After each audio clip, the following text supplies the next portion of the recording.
इयत्ता 8वीच्या सर्व विद्यार्थ्यांचं पुन्हा एकदा माझ्या या वर्गामध्ये मी सहर्ष स्वागत करतो.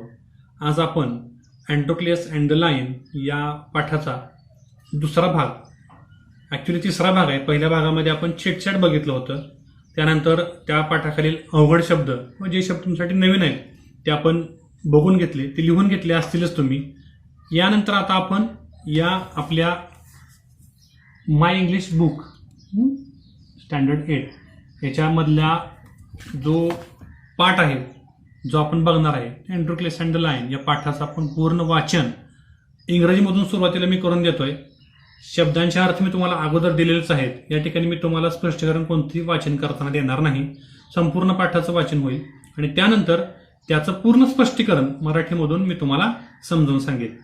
अशा पद्धतीने आपला आजचा व्हिडिओ वाचणार आहे. तर चला सुरू करूया आपला 1.2 Androcles and the lion. Can't stop, won't stop moving. Don't speak the language.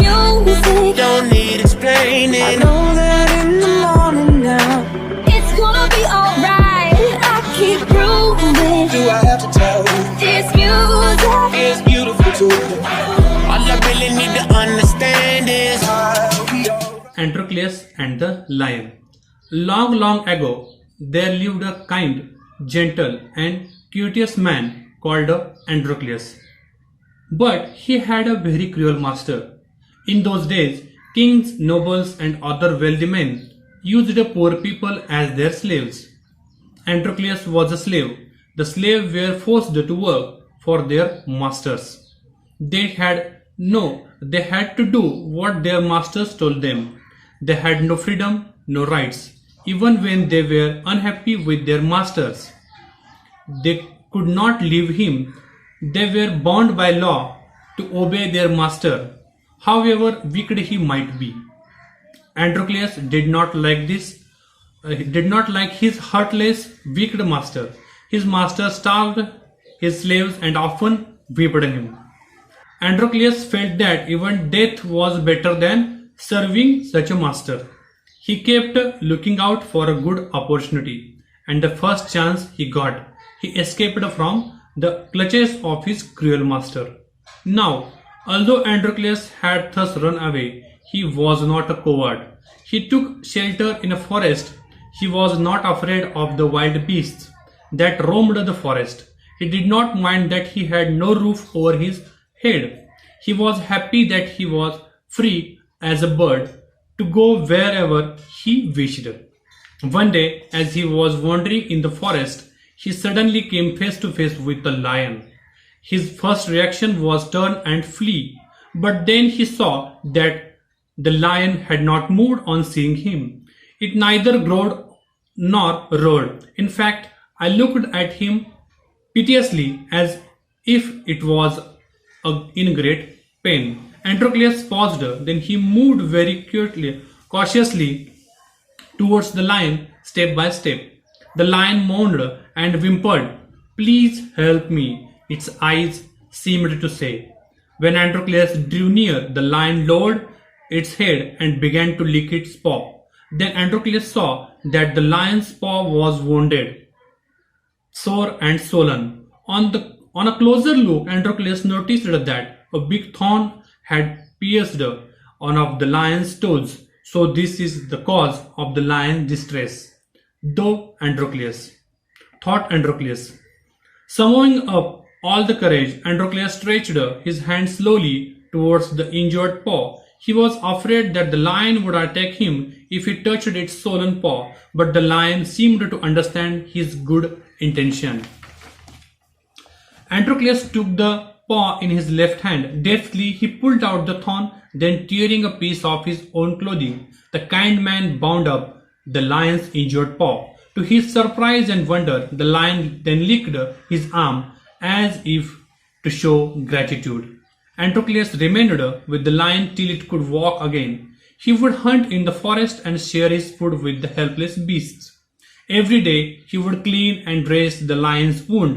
Soon the lion was able to move about many times. It followed Androcles wherever he went. In the meanwhile, Androcles' master had complained to the authorities that his slave Androcles had run away. Soldiers were sent in all directions to capture Androcles. They searched for him high and low, but couldn't find him. At last, they came to the forest where Androcles lived. It so happened that Androcles had gone out alone that day while the lion rested near the cave. Both of them fell into the hands of the soldiers. The soldiers took them back to the city. They put Androcles in the chain in a prison. The lion was caged.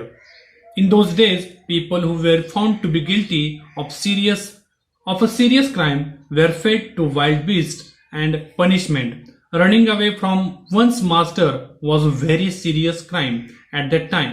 Therefore, Androcles too was to be thrown to the wild beasts. On the appointed day, the emperor arrived at the circus and took his place. The crowds cheered loudly, the trumpets blew the trumpet, and Androcles was brought into the arena. His chains were unbounded. He felt weak and dismayed. He was certain that this was the last day of his life. At the opposite end, a gate was raised, and a ferocious lion was released into the arena. It had been kept hungry to make it more ferocious. Androcles was filled with fear, but he put up a brave front. The lion saw Androcles and rushed towards him, bounding and roaring, but suddenly it stopped in its tracks. Then it moved slowly forward. All its rage seemed to have melted. Androcles saw this too. Each friend recognized the other. To everyone's amazement, the lion bounded towards Androcles again, but when it reached him, it began to purr and rubbed its nose against him. Androcles hugged the lion. He went with relief and joy. The audience, including the emperor, watched this tender sight in a great wonder. People began to cheer Androcles and asked for his release. The emperor asked Androcles to explain the lion's strange behavior. When he heard the whole story, the emperor was also moved by a gratitude and friendship between man and the beast. He ordered that Androcles should be set free. He would no longer to be a slave. When the emperor asked Androcles what other reward he would like, Androcles replied that he did not want anything for himself, but he wanted the lion to be set free too. The two friends went back to the forest to live a free life. This was our lesson. यानंतर आपण या पाठाचा अर्थ मराठीतून समजून घेऊया. या धड्यामधून नक्की आपल्याला काय सांगितलंय किंवा हा पाठ नक्की काय आहे, ही गोष्ट काय आहे, एकदा आपण समजून घेणार आहोत. तुम्ही साधारणपणे काही वर्षांपूर्वी गोविंदाचा एक चित्रपट आला होता. त्या चित्रपटाचं नाव होतं महाराजा.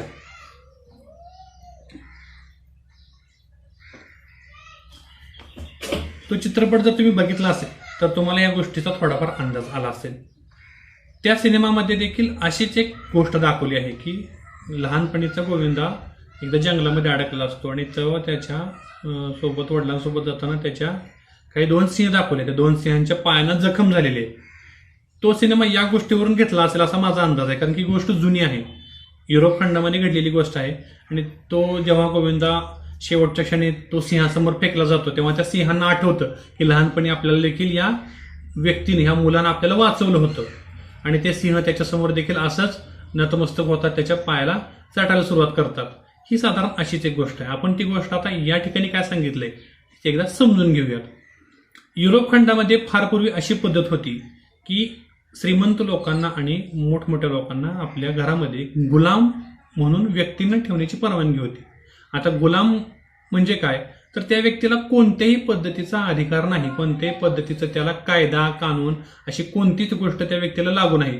जो मालक सांगेल, जो मालक करेल तीच गोष्ट याला लागू राहील. मग काही व्यक्तींचे मालक हे चांगले होते, त्यांना चांगली वागणूक मिळायची, आणि काहींच्या नशिबात नसेल, त्यांचे मालक अत्यंत दुष्ट, अत्यंत वाईट, सतत मारहाण करणारे, उपाशी ठेवणारे अशा पद्धतीचे मालक असतील. आता कोणाला आवडेल अशा उपाशी ठेवणाऱ्या, मारहाण करणाऱ्या किंवा सतत काम करून देखील आपल्याला त्रास देणाऱ्या मालकासोबत राहिला, अशाच छळामधून तो अँड्रोक्लेस जात होता.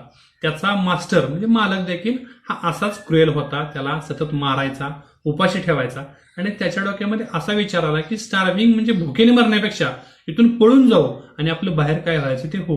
म्हणून अशा आशेनं तो अँड्रोक्लेस संधी शोधत होता आणि त्याला अशी संधी मिळाली असेल, कुठेतरी मालक गेला असेल, लक्ष नसेल आणि तो तिथून पळून गेला. तो पळून गेल्यानंतर तो तिथून पळून दोन जंगलामध्ये जाणार आहे, कुठं शहरामध्ये जाऊन राहणार नाही, कारण की शहरामध्ये लगेच तो सापडू शकणार होता. म्हणून तो तिथून एका जंगलामध्ये पळून गेला आणि जंगलामध्ये पळून गेल्यानंतर त्याला जंगलाची भीती वाटली नाही. तिथे डोक्यावर छप्पर नव्हतं, त्याला कोणत्याही प्रकारचा आसरा नव्हता, निवारा नव्हता, तरी देखील तो खुश होता, कारण की तो त्या बंधनातून मुक्त होता. या ठिकाणी त्याला कोणीही विचारणार नव्हतं, तू का फिरतोयस, तू इथं का राहतोयस, तू काम का करत नाहीस. त्यामुळे तो खुश होता आणि तो असाच वॉन्डरिंग म्हणजे फिरत फिरत भटकत तो अचानक त्याच्या समोर एक सिंह त्याला दिसला आणि तो तिथून पळून जाण्याच्या बेतात होता. तो समोर सिंह दिसून कोण थांबणार आहे, आपल्या समोर एखादा सिंह आहे, वा अरे वा कसं काय सिंह बरा आहेस का, असं आपण त्याला गप्पा मारणार आहोत का, नाही, आपण पळूनच जाणार आहोत. आपल्या समोर एखाद्या वेळेस साप जरी दिसला, आपल्या देखील अशी काही छोटा उंदीर जरी दिसला तरी आपण पळून जातो, ओरडायला चालू करतो. तो तर सिंह होता आणि तो सिंह जंगलामधला होता, तो काही सर्कशीतला नव्हता, पिंजऱ्यामध्ये आत बसलाय. आपण प्राणी संग्रहालयामध्ये सिंह बघतो, तो पण पिंजऱ्याच्या आत असतो, आपण बाहेरून त्याला बघतो, कारण आपल्याला खात्री आहे तो बाहेर येणार नाही. मात्र मधला पिंजरा काढल्यावर आपण थांबणार आहे का तिथे, आपण थांबू शकणार नाही. त्यामुळं तो तिथून पळण्याच्या बेतात होता, फ्ली म्हणजे पळण्याच्या बेतात होता तो.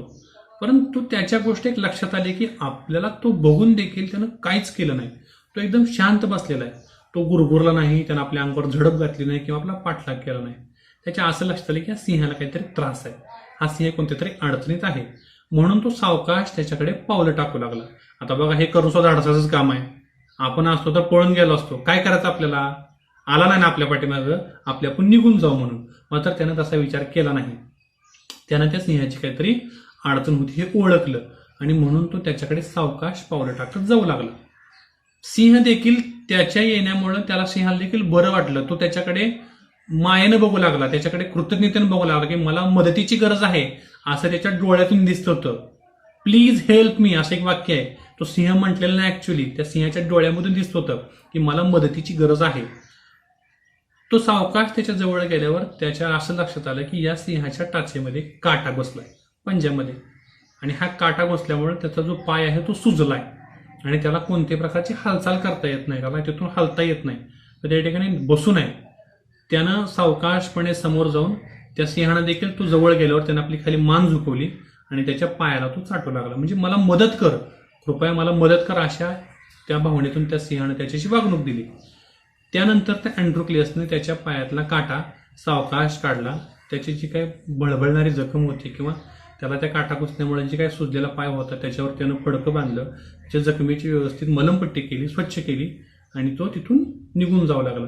तो तिथून पुढे जात असताना त्याला असं लक्षात आलं की हा सिंह देखील आपल्या पाठीमागे येतोय. ही आश्चर्यकारक गोष्ट होती. तो सिंह देखील त्याच्यासोबत येत होता. आता तो सिंह त्याच्यासोबत काय येत होता, त्याची जखम होती, त्याला भूक लागलेली होती आणि ह्या अशा अवस्थेमध्ये तो सिंह शिकार करणार नव्हता, त्याला शिकारच करता येणार नव्हती. जखमेच्या पायानं त्याला पळता येत नव्हतं, त्याला व्यवस्थित चालता येत नव्हतं, तर तो शिकार कशी करणार होता. म्हणून तो त्या अँड्रोक्लेस सोबत जाऊ लागला. अँड्रोक्लेसने देखील हे ओळखलं की याला अजूनही आपल्या मदतीची गरज आहे. ते दोघं त्या जंगलामध्ये राहू लागले. अँड्रोक्लेस आपल्या ताकदीनं किंवा त्याच्या बुद्धीनं तो शिकार करायचा आणि ते दोघं जण शिकार ते मिळून खायचे. बघा, जंगलामध्ये तुम्हाला लगेच असं कोण तिथं स्वयंपाक करून वाढणार नाही, कारण की जंगलामध्ये त्या काळी तर खूप घनदाट जंगल होतं. अँड्रोक्लेस हा देखील तो काय असेल ते कच्चं मांस खात असेल किंवा त्याला तिथं कुठं वनवा असेल किंवा एखादी जाळाची गोष्ट मिळाली असेल, काडीपेट तर नसणारच, असं आधी गोष्ट आहे. तो काय असेल ते कच्चं मांस असेल, झाडाची फळं असतील, ते सिंह तर फळं फुलं खाऊ शकणार नाही, पानं खाऊ शकणार नाही. त्याच्यामुळे तो त्या अँड्रोक्लेस सोबत राहू लागला आणि तो अँड्रोक्लेस दिवसेंदिवस त्याची मदत करायचा. म्हणजे जखम काय लगेच बरी होणार नाही, रोज त्याची थोडी थोडी मलमपट्टी करायची, त्याची जखम व्यवस्थित नीट करायचं आणि ते दोघं तिथल्या एका जंगलातल्या गुहेत राहू लागले. आता इकडे ही गोष्ट घडते. आता तिकडे त्याचा मालक आपला गुलाम पळून गेलाय म्हणून निवांत बसणार आहे का, आपला गुलाम पळून गेला म्हणून आता काय आपल्याला काय करता येणार आहे का. आपला मालक हा त्याला शोधत होता, तो शांत बसलेला नव्हता. त्यानं त्याचा शोध सुरू केला. त्यानं त्याची तक्रार त्या माथऱ्याकडे केली की माझा गुलाम पळून गेला आहे आणि मला शोधून द्या. तिथल्या त्या राजानं अशी आज्ञा केली की याच्या गुलामाला आता तुम्ही शोधून आणून द्या. म्हणून सगळं सैन्य त्या ठिकाणी काय 100-200 किंवा काय असतील ते सैन्य वेगवेगळ्या दिशांना पाठवलं. त्यांनी सगळीकडे शोधलं त्याला हे कुठंच सापडलं अँड्रोक्लेस, म्हणजे काही शेजारच्या गावामध्ये असेल इतर शहरांमध्ये या अँड्रोक्लेसचा शोध सुरू केला. मात्र या अँड्रोक्लेसचा कुठेही पत्ता लागला नाही. काही दिवसांनी हे सैन्य यांचा शोध घेत त्या जंगलामध्ये आलं आणि त्या अँड्रोक्लेसचं आणि त्या सिंहाचं दुर्दैव असं की सिंह आत गुहेमध्ये झोपला होता शांत, आणि हा अँड्रोक्लेस बाहेरच्या बाजूला बसला होता, त्या गुहेच्या बाहेरच्या बाजूला. तो आयताच त्या सैन्याच्या तावडीत सापडला आणि त्या सैन्यानं त्या अँड्रोक्लेसला कैद केलं, त्याचे हात पाय बांधले आणि त्याला ते घेऊन गेले. आणि तो सिंह देखील काही वेळानं काय केलं की त्या सैन्याचं असं लक्षात आलं की आत एक सिंह आहे. तो सिंह देखील त्या सैन्यानं एका पिंजऱ्यामध्ये कैद केला आणि त्या सिंहाला देखील घेऊन गेले. आता हे सैन्य, या सैन्याला अशी माहिती नव्हती की अँड्रोक्लेस आणि सिंह एका ठिकाणी राहत आहेत, अशी या दोघांना कल्पना नव्हती. आता पूर्वीच्या काळी एखादा गुन्हा घडला असेल तर त्या गुन्ह्याची शिक्षा किरकोळ नसायची, त्या गुन्ह्याची शिक्षा फार मोठी असायची. तो गुन्हा घडलेल्या व्यक्तीच्या शक्यतो त्याला मृत्यूदंड द्यायचे, त्याला त्याचं जीवन संपून टाकायचे आणि मास्टरपासून पळून जाणं किंवा गुलामानं पळून जाणं हा त्या काळी खूप मोठा गुन्हा मानला जायचा. आणि म्हणून त्या अँड्रोक्लेसला मृत्यूदंडाची शिक्षा तिथल्या राजानं सुनावली. आता तिथल्या काळामध्ये किंवा पूर्वीच्या काळी सगळीकडे प्रथा होती की मृत्यूदंड देताना असं आताच्या काळी एखाद्या दहशतवाद्याला किंवा एखाद्या गुन्हेगाराला फाशी देताना काय केलं जातं, न्यायाधीश असतात, पोलीस असतात, तो जेलर असतो जेलमधला आणि तो जल्लाद असतो, अशा काही व्यक्ती असतात आणि त्यांच्या समवेत ती शिक्षा दिली जाते, त्याला फाशी दिली जाते. मात्र पूर्वी उघड चौकामध्ये किंवा असे काही देश आहेत अजून देखील आपल्या पृथ्वीवरती, तिथं चौकामध्ये गोळ्या घातल्या जातात किंवा चौकामध्ये फाशी दिली जाते त्या प्रकारच्या गुन्ह्यानुसार. मग त्या काळी काय होतं, एखाद्या मोठ्या मैदानामध्ये काय केलं जायचं, त्या गुलामाला फेकलं जायचं, त्याचे हातपाय मोकळे सोडून, आणि एखादं जंगली जनावर आणून त्याच्यासमोर सोडलं जायचं. आणि तो जंगली जनावर काय करायचं, मग तो भुकेलेला असायचा, त्याला अन्नाची गरज असायची, ते जंगली जनावर त्याला फाडून खायचं आणि याचा लोक आनंद घ्यायचे. बघा, इतकी क्रूर पद्धत होती. आता त्या अँड्रोक्लेसला काय केलं की अशीच शिक्षा सुनावली की आता याला एखाद्या अरेना म्हणजे काय, मैदान असेल त्या मैदानामध्ये सोडून द्या आणि तिथून त्याला त्या सिंहासमोर टाकून द्या. आपल्याकडे तो सिंह पकडलेला आहेच, त्या सिंहासमोर सोडून द्या. आणि बघा काय केलं, त्या अँड्रोक्लेसला त्या मैदानामध्ये घेऊन गेलं, सर्व सैन्याने घेऊन गेलं आणि त्या ठिकाणी रणशिंग फुंकण्यात आलं. सर्व लोक आनंदाने ओरडू लागले, चिअर करू लागले, याला शिक्षा करायला, मारा, अशा ओरडू लागले. आणि राजा देखील त्या ठिकाणी उपस्थित होता. त्या अँड्रोक्लेसला सर्व त्याचे जोखडातून मुक्त केलं, त्याच्या हातात कोणतीही बेडी नव्हती, त्याला आतल्या बाजूला सोडलं मैदानामध्ये आणि त्याच्या समोरच्या भिंतीला असा एक दरवाजा उघडला आणि त्या दरवाज्यामधून एक सिंह अत्यंत वेगानं गुरगुरत त्या अँड्रोक्लेसकडे धावू लागला. त्याला वाटलं, तर हे अँड्रोक्लेसला वाटलं की आपला आजच्या आयुष्यातला हा शेवटचा दिवस आहे. अशा रीतीने त्यानं ते रिॲक्शन केली त्याची, आपला आता जगणं संपलं, आपला आता मृत्यू निश्चित आहे. तो सिंह त्याच्याकडे वेगाने झडप घालणार इतक्यात तो सिंह सावकाश धावू लागला. त्यानं त्या अँड्रोक्लेसला बघितलं, त्याच्याजवळ तो सावकाश जाऊन उभारला आणि त्याचा पाय चाटू लागला. त्या अँड्रोक्लेसला देखील ओळखलं की अरे हाच आपला मित्र आहे, जो आपल्यासोबत राहत होता, आपण याला मदत केली, यानं देखील आपल्याला ओळखलं. आणि तो अँड्रोक्लेस देखील त्याच्यासोबत व्यवस्थित बसून राहिला. तो सिंह भुकेला असून देखील त्या सिंहानं अँड्रोक्लेसला काहीही केलं नाही. लोक ओरडू लागले, अँड्रोक्लेसच्या नावाने जय जयकार करू लागले की हा सिंह देखील याच्याशी प्रेमाने वागतो, याला सोडून द्या, सोडून द्या. राजानं त्या अँड्रोक्लेसला विचारलं की बाबा हा काय प्रकार आहे, हा सिंह तुझ्याशी इतका प्रेमानं का वागतोय, असं कोणतेही जंगली जनावर कोणत्याही माणसाशी असं वागत नाही, याचं काय कारण आहे, आम्हाला सांग. तेव्हा त्या अँड्रोक्लेसनं या सर्व घडलेल्या गोष्टीचा खुलासा दिला की मी असं जंगलामध्ये पळून गेलो होतो, या ठिकाणी याच्या पायामध्ये काटा घुसला होता, मी त्याला मदत केली, आम्ही दोघं एकत्र फिरत होतो आणि काही दिवसानं मग तुमच्या सैन्याने मला पकडून आणलं आणि यालाही पकडून आणलं आणि आमची नशिबानं भेट परत झाली, म्हणून हा सिंह माझ्याशी प्रेमाने वागतोय. अँड्रोक्लेसचा तो जो राजा होता त्याला खूप आनंद झाला, त्याला ही मैत्री, ही फ्रेंडशिपचं एक उदाहरण त्याला खूप छान वाटलं. तो भारावून गेला आणि त्यानं त्या अँड्रोक्लेसला सांगितलं की मी तुला आता सोडून देतोय, तू आजपासून कोणाचाही गुलाम म्हणून राहणार नाही, पण या व्यतिरिक्त तुला आणखीन काय पाहिजे ते सांग.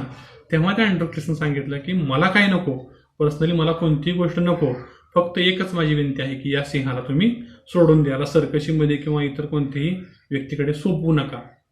तेव्हा त्या राजाने त्या दोघांनाही जोखडातून मुक्त केलं आणि ते दोघंही जंगलामध्ये परत एकदा राहू लागले. अशी ही छान अशी एक गोष्ट आपल्या समोर आहे. या गोष्टीमधून एकच आपल्याला समजतं की तुम्ही जसं प्रेम द्याल तसं तुम्हाला ते मिळणार आहे, मग ते जंगली जनावर असो किंवा माणूस असो. आता यानंतर आपण या पाठकांचे जे काही प्रश्न आहेत जो काही आपला खालचा वर्कशॉप आहे तो आपण समजून घेणार आहोत.